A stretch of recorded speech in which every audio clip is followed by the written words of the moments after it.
And you're saying, Sister Renee, that was a pretty story. Thank you. How does that help me in my life today? How can what Ruth and Naomi and Boaz did help me?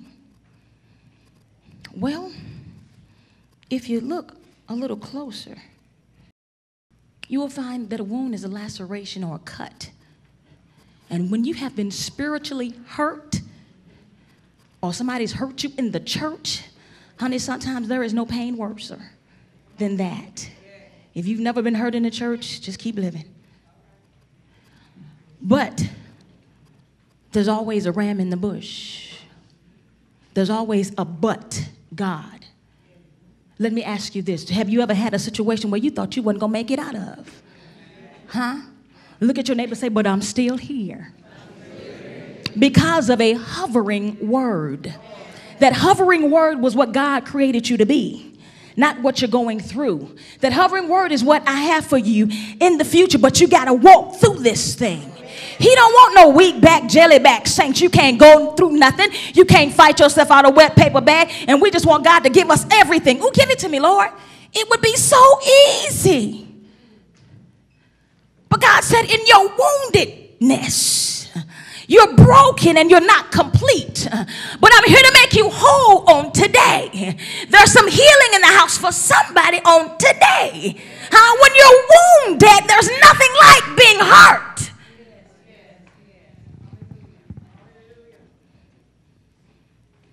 The Lord said that our disappointments has manufactured our wounds.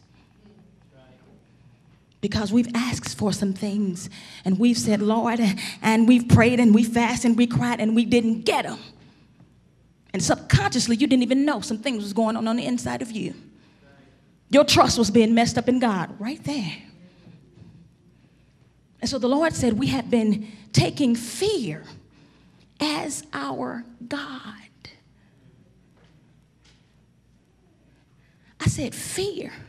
He said, instead of consulting with me when something come up, you immediately resort to and consult with the fear that you have already built up in your life. And so fear says, don't do it. And you don't. Your obedience to the fear. So now you're getting strength in your fear. From a wound.